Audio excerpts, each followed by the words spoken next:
Mga hapon, ito ngayon ang bago namin na naisipan na patubig. Drip irrigation. So, linagyan namin ng mga butas yung tubo. Punta doon. Para hindi na tayo mahirapan na magtimba. Okay? Kasi pag flooding, mahirap. Flood namin sa kanal. Masyadong mataas yung flood namin sa yung bid namin sa dito, masyadong mataas. Kaya pag ipapa-flooded namin, matagal hindi makaakyat. Kaya napag-isip-isip ko na mas maganda ganito na lang. Kaya sit up namin yan, yung isang tangki na gasolina, good for 170 meters ang haba niya. Good for 3. Ito yung drip irrigation.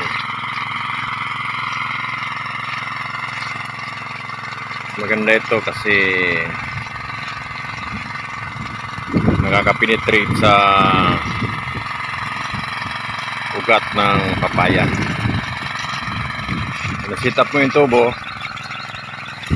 pandarin mo yung makina, ayos na.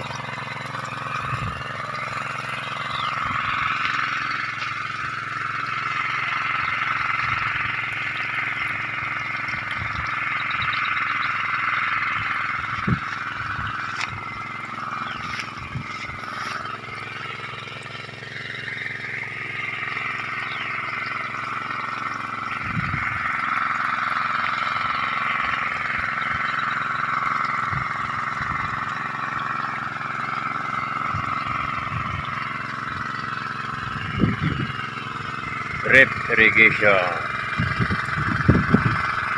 Dandaan siya na bumubuhos, dandaan siya na pumapasok sa lupa. So hanggang sa ilalim.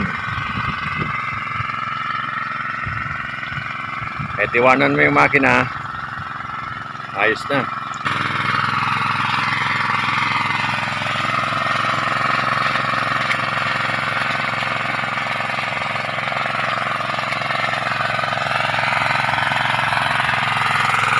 Kahapon tapos na dito banda.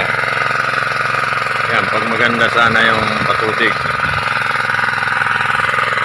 ganyan na sana kalalakyan, kaya ko lahat.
Mga kapapaya, magandang hapon. Ito ngayon ang bago namin na naisipan na patubig. Drip irrigation. So, linagyan namin ng mga butas yung tubo. Punta doon. Para hindi na tayo mahirapan na magtimba. Okay? Kasi pag flooding, mahirap. Flood namin sa kanal. Masyadong mataas yung flood namin sa yung bid namin sa dito, masyadong mataas.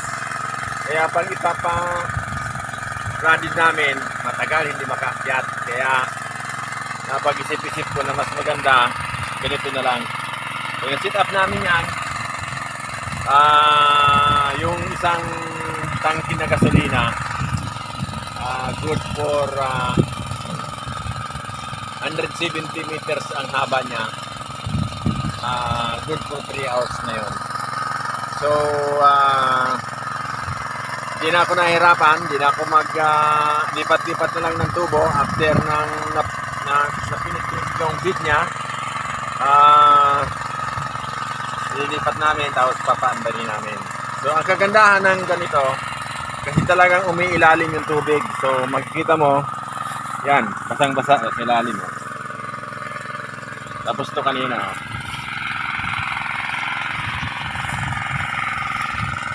So makikita mo na yung papaya ko medyo maraming damo, pero patay na yung damo na yun kasi inisprayan ko na ng pandamo. Parang sapin na lang yan para hindi masyado matuyuan pag umiinit. So yun lang mga kapapaya. Ayaw makakatulong ito sa mga Gapo dati, ito yung sindir ng tubo. Ngayon, pag mahaba, malalim kasama ko dito. Alala mo yung video ng papaya, mahirap pag-flooding. Kaya gawin nyo, kumuha kayo ng tubo, butasan nyo, tunik nyo sa makina, walang problema, paandarin nyo maghapon. Tama-tama, hapon yan, pusang-basa na yung mga kaya niya sa ilalim, hanggang sa ilalim ng ugat. Makikita mo yan, pagkatapos yan, kahit iwanan ko yan mamayang gabi, mamamatay na lang yan pagkatapos na naubos yung gasolina sa tangke, tapos na rin ito. Yan lang mga kapapaya. God bless. Paki-share naman ito sa mga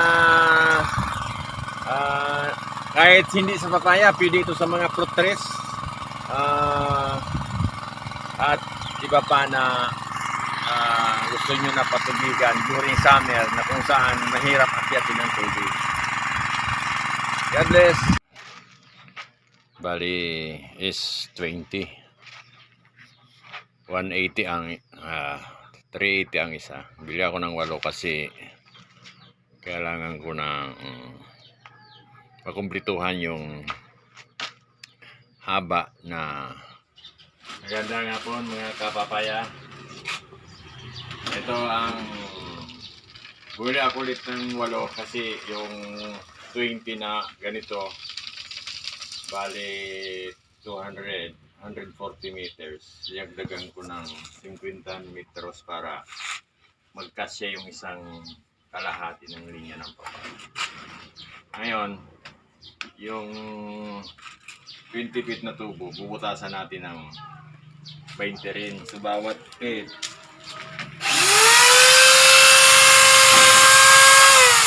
Ganyan ang butas niya.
Ganyan lang kadali yung pagbutas ng ating bagong innovation.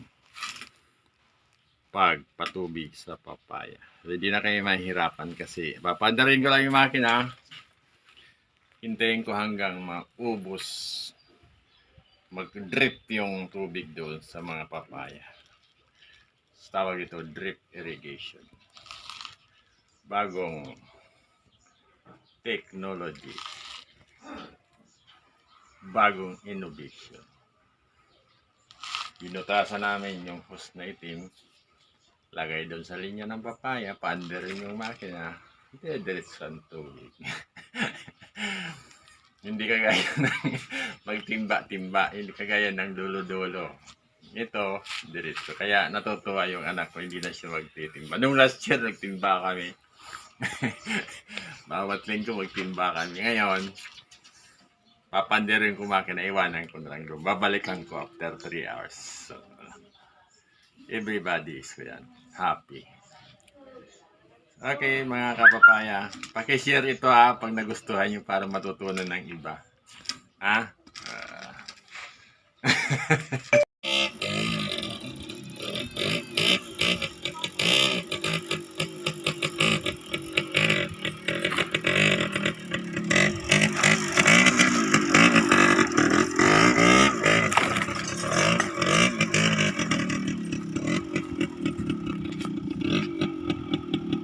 Minailatag ang hose. So, it's a dripping drip. Pinapadrip lang namin. Yung bali, kaya na metro ito ha. Umpisa doon sa patubig hanggang dito.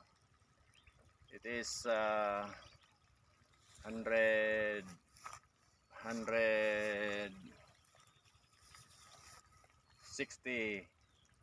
170 meters kalahati ng farm namin. So nasubukan na namin dyan kagabi naayos naman. Siguro mga after 4 hours nito basa na ito. Yan lang mga ka-farmers, pakishare pag nagustuhan nyo na makatulong. Palagay nyo makatulong ito sa ibang mga farmers ng papaya o kahit anong crops.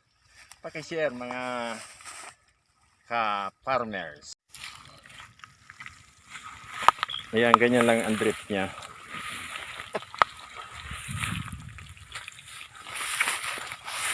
Para unti-unti siya magpipenetrate sa lupa. Kasi pag dinidilig namin ng timba, madali matuyo kasi sa ibabaw lang. Pero ito, sigurado magpipenetrate dyan sa lupa. Hindi masasayang yung tubig niya kasi diretso ang penetration. Pakihila na lang ito, Glenn, itong hose na to. Sumubra ng 2 hose yung binili ko.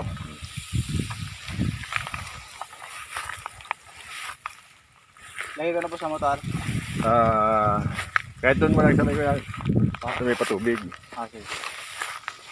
Grabe talaga yung init, oh. Dapat sana flooding ito, kaya lang hirap mag-flooding kasi malalim masyado yung kanal namin. Hindi siya makaakyat dahil sa sobrang init. So, yan.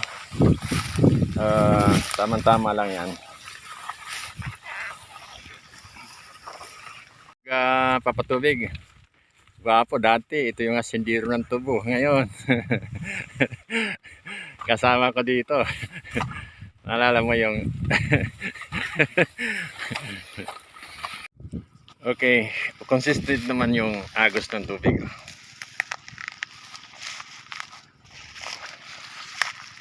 Bali, inabot kami ng 1 oras mag-sit na ngayon ng tubo.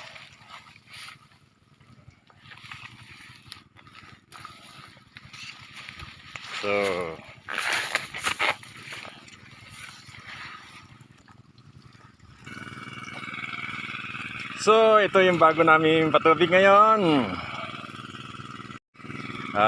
At least hindi na kami magtitimba-timba. Kahit iwanan, pwede na, balikan ko na lang mamaya.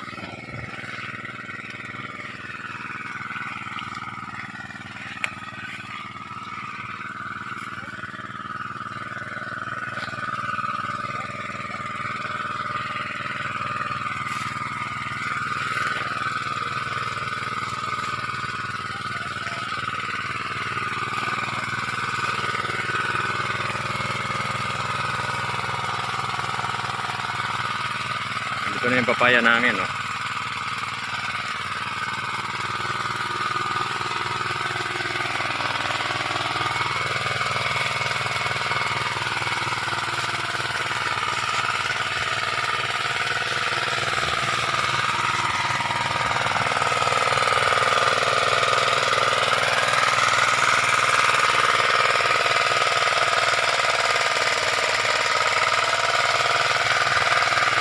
kahapon, unang patubig ko.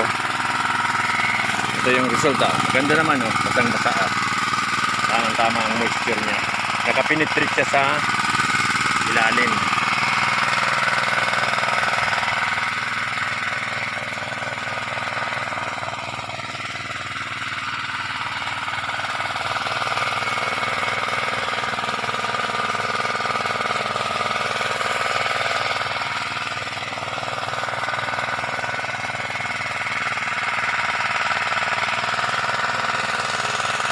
Papaya.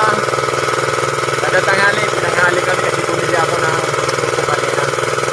Ito yung resulta ng aming ginawang drip irrigation. So, hindi na kayo magtitimba ng tubig namin sa naman doon. Kaya diretso na yung tubig na sa dulo. So, estimated ko mga 3 oras. Siguro, basa na yan kasi nung binulog ko hanggang sa dulo, umabot ako ng 3 oras doon. Ito, para yung tubig na unti-unti umilalim. So, para sa ganyan, matagal siyang matuyo kasi mapunta siya sa ilalim, hindi lang lumalabas. Okay, ito mga kababayan, ganda tanghali. Bale, 1 oras kami naglatag ng tubo hanggang sa dito hanggang doon 170 meters. Madali lang, pili na ako, uwi na kami. Balikan ko na lang after 4 hours. Tama-tama maglalagay ng gasolina. Yan ang maganda pa pagkatubig sa kaya. Hindi na magigasolina kasi hindi na dadaan sa kanal. Dito lang sa taas. Ipinitrate siya hanggang sa ilalim ng mga ukat. Okay, God bless.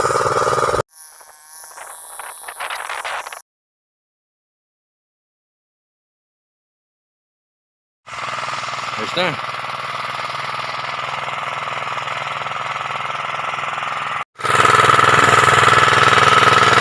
Abono kami ngayon. Pang ilang linggo na natin ngayon?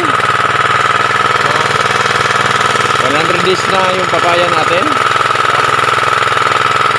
Ay, sobra na. So, ang sukat namin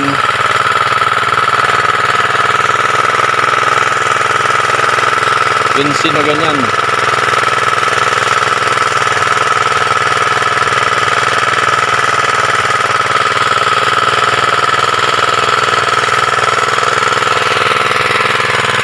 Yan, halo ng 1 sakong potas, 2 sakong urea, 1 sakong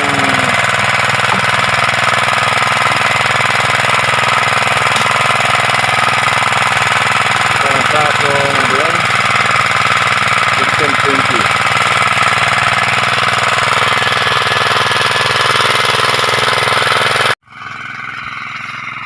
Ito yung drip irrigation.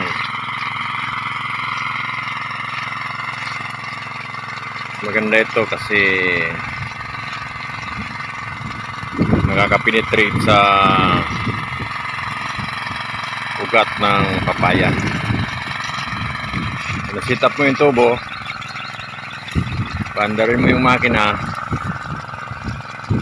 ayos na.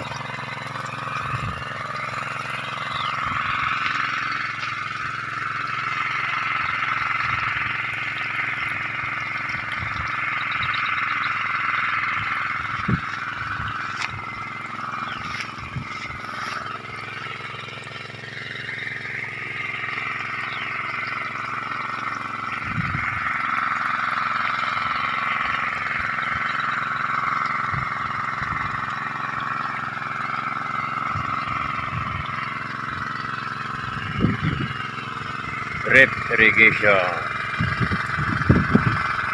Dandaan siya na bumubuhos, dandaan siya na pumapasok sa lupa. So hanggang sa ilalim. Eh, tiwanan mo yung makina, ayos na.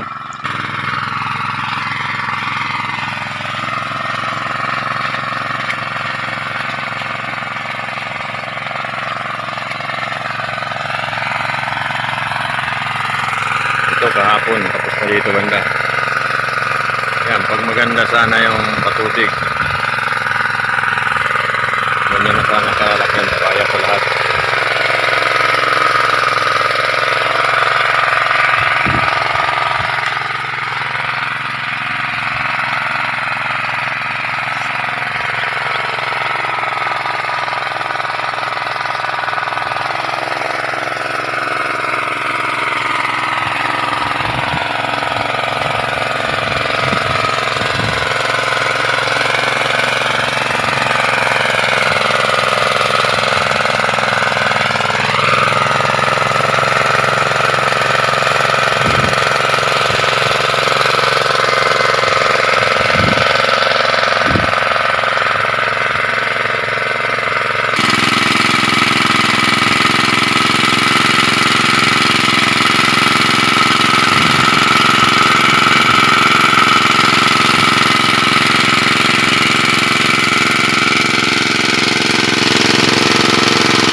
Mga kapapaya, magandang hapon. Ito ngayon ang bago namin na naisipan na patubig. Drip irrigation. So, linagyan namin ng mga butas yung tubo. Punta doon. Para hindi na kayo nahirapan na magtimba. Okay? Kasi pag flooding, mahirap. Flood namin sa kanal. Masyadong mataas yung flat namin sa yung bid namin sa dito, masyadong mataas, kaya pag ipapa-flooded namin matagal hindi makaakyat, kaya napag-isip-isip ko na mas maganda ganito na lang. Kaya sit up namin yan, yung isang tangki na gasolina, good for 170 meters ang haba niya. Good for 3 hours na yun. So, di na ako nahirapan. Di na ako lipat-lipat na lang ng tubo after napinit yung bit niya. Lilipat namin tapos papaandarin namin. So, ang kagandahan ng ganito, kasi talagang umiilalim yung tubig. So, makikita mo, yan, basang-basa sa ilalim mo. Tapos to kanina.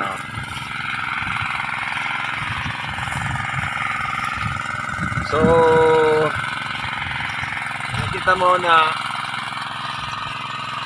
yung papaya ko medyo maraming damo, pero patay na yung damo na yun kasi inisprayan ko na ng pandamo. Parang sapin na lang yan para hindi masyado matuyuan pag umiinit. So, yun lang mga kapapaya. I hope makakatulong ito sa mga gustong mag-dilig na pag mahaba, malalim ang feed nyo ng papaya, mahirap pag-flooding. Kaya gawin nyo, kumuha kayo ng tubo, butasan nyo, tunik nyo sa makina, walang problema, paandarin nyo maghapon. Tama-tama, hapon yan, pusang-basa na yung mga kaya niya sa ilalim, hanggang sa ilalim ng ugat. Makikita mo yan, pagkatapos yan, kahit iwanan ko yan mamayang gabi, mamamatay na lang yan pagkatapos naubos yung gasolina sa tangke, tapos na rin ito. Yan lang mga kapapaya. God bless. Paki-share naman ito sa mga kahit hindi sa papaya, pwede ito sa mga fruit trees at iba pa na gusto nyo na patubigan during summer na kung saan mahirap akyatin ng tubig. God bless.